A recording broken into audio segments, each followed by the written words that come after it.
ये हैं दुनिया के वो 5 बड़े वैज्ञानिक जिन्होंने कुरान से प्रभावित होकर इस्लाम कबूल कर लिया। इन वैज्ञानिकों ने कई सालों तक नासा और स्पेसएक्स जैसी संस्थाओं में अपनी सेवाएं दी। कुरान के वैज्ञानिक दृष्टिकोण को सामने लाने में इन सभी वैज्ञानिकों का बड़ा योगदान रहा। इस्लाम कबूल करने वाले 5 वैज्ञानिकों की लिस्ट में पहला नाम विलियम कीथ मूर का आता है। कनाडा में जन्मे कीथ मूर को आज भी एम्ब्रियोलॉजी का सबसे बड़ा वैज्ञानिक माना जाता है। इन्होंने सालों तक टोरंटो यूनिवर्सिटी में एनाटॉमी और सेल बायोलॉजी के प्रोफेसर के रूप में अपनी सेवाएं दी। प्रोफेसर विलियम कीथ मूर पूरी जिंदगी इंसान के पैदा होने और मां के पेट में उसके बनने की प्रक्रिया पर शोध करते रहे। लेकिन एक बार 1980 में उन्हें सऊदी अरब की किंग अब्दुल अजीज यूनिवर्सिटी में लेक्चर देने के लिए बुलाया गया। सेमिनार के दौरान जब उनके सामने इंसान के बनने और पैदा होने से संबंधित कुरान की आयतें पढ़ी गई तो वो हैरान रह गए। उन्हें यकीन नहीं हो रहा था कि इंसानों के पैदा होने और बनने के जिस तरीके को वैज्ञानिक आज खोज पाए हैं उसे कुरान ने 1400 साल पहले ही बयान कर दिया था। सऊदी अरब से वापस आने के बाद कीथ मूर ने कई सालों तक कुरान का मुताला किया और फिर इस्लाम कबूल कर लिया। उन्होंने अपनी किताब द डेवलपिंग ह्यूमन में यहाँ तक कह दिया कि कुरान में भ्रूण विज्ञान के बारे में जो कुछ भी लिखा है उसे कोई इंसान नहीं लिख सकता। विलियम कीथ मूर ने विज्ञान के क्षेत्र में कई आविष्कार किए। उनके योगदान को देखते हुए कनाडा, अमेरिका और इंग्लैंड की सरकारों द्वारा उन्हें कई अवार्ड से सम्मानित किया गया। इस्लाम कबूल करने वाले 5 वैज्ञानिकों की लिस्ट में दूसरा नाम मोरिस बुकाय का आता है। ये वही मोरिस बुकाय थे जिन्होंने मिस्र के फिरौन की लाश का पोस्टमार्टम किया था।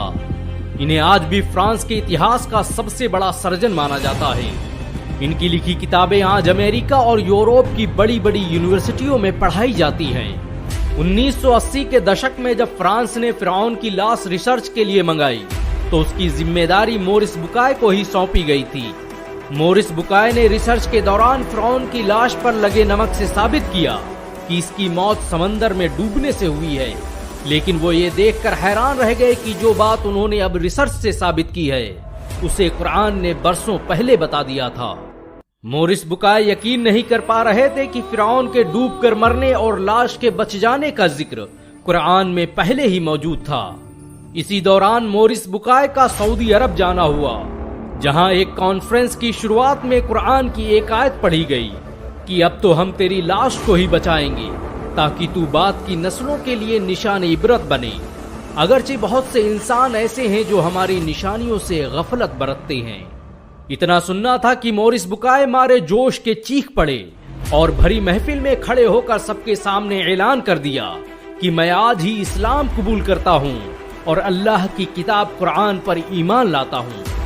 फ्रांस वापस जाने के बाद मोरिस बुकाय ने लगातार 10 सालों तक कुरान और विज्ञान पर शोध किया और साबित किया कि कुरान की एक भी आयत साइंस के सिद्धांतों से नहीं टकराती, बल्कि साइंस आज जो कुछ भी बयान कर रहा है कुरान ने उसे हजारों साल पहले ही बयान कर दिया था। इस्लाम कबूल करने वाले 5 वैज्ञानिकों की लिस्ट में तीसरा नाम ई मार्शल जॉनसन का आता है।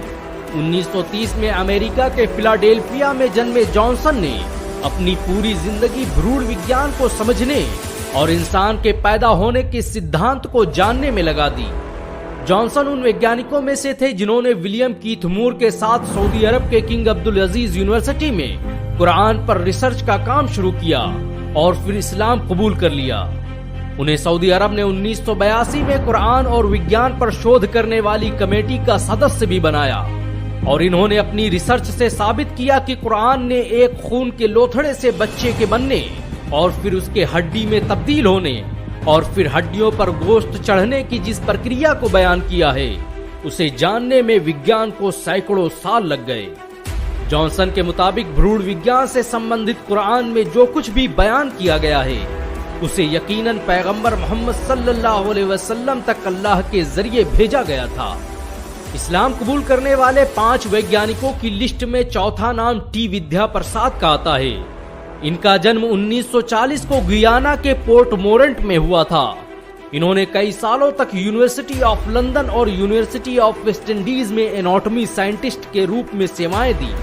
टी विद्या प्रसाद का जन्म एक हिंदू परिवार में हुआ था। लेकिन उन्होंने कुरान से प्रभावित होकर इस्लाम कबूल कर लिया।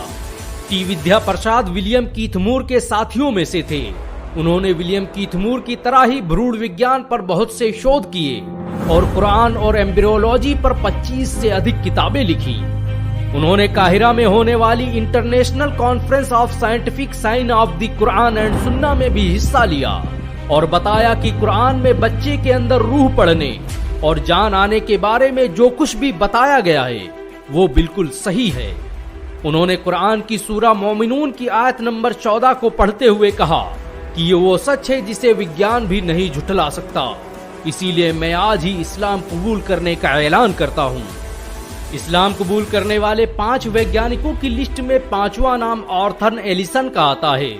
इन्होंने ही लंदन के पहले international conference of electrical machine की शुरुआत की थी। एलिसन को आज भी इंग्लैंड के इतिहास का सबसे बेहतरीन इंजीनियर और साइंटिस्ट माना जाता है। 1985 के दौरान काहिरा में मेडिकल इमिटेबिलिटी ऑफ द कुरान के विषय पर जब पहली इंटरनेशनल कॉन्फ्रेंस का आयोजन किया गया तो उसमें पश्चिमी देशों के बड़े बड़े वैज्ञानिकों ने शिरकत की और इन्हीं में एक नाम था डॉक्टर आर्थर एलिसन का। आर्थर एलिसन ने कुरान की सूरा जुमर आयत नंबर 42 पर अपना रिसर्च पेपर पेश किया और बताया कि नींद के दौरान कॉन्शियसनेस की जिस थ्योरी पर विज्ञान आज पहुंचा है, कुरान ने उसे बरसों पहले एक लाइन में ही बयान कर दिया था। कॉन्फ्रेंस के खत्म होने से पहले आर्थर एलिसन स्टेज पर गए, माइक हाथ में लिया और अपने मुसलमान होने का ऐलान कर दिया। अशहदु अन ला इलाहा इल्ला अल्लाह व अशहदु अन्न मुहम्मदन रसूल अल्लाह। इस्लाम कबूल करने के बाद उन्होंने अपना नाम अब्दुल्ला एलिसन रखा और पूरी उम्र कुरान और साइंस पर रिसर्च करते रहे। इन सब के अलावा दुनिया में आज बहुत से वैज्ञानिक हैं जिन्होंने कुरान की शिक्षाओं से प्रभावित होकर इस्लाम कबूल कर लिया। ये मौजूदा ही है कि विज्ञान आज अपनी रिसर्च से जो साबित कर रहा है, कुरान ने उसे 1400 साल पहले ही बयान कर दिया था। यही वजह है कि आज दुनिया के बड़े बड़े वैज्ञानिक भी कुरान के आगे सर झुकाने। अगर एक मुसलमान होने के नाते आपको गर्व महसूस हुआ हो तो इस वीडियो को लाइक और शेयर जरूर करें। ऐसी और वीडियो को देखने के लिए हमारे चैनल को सब्सक्राइब करें, घंटा जरूर दबाएं।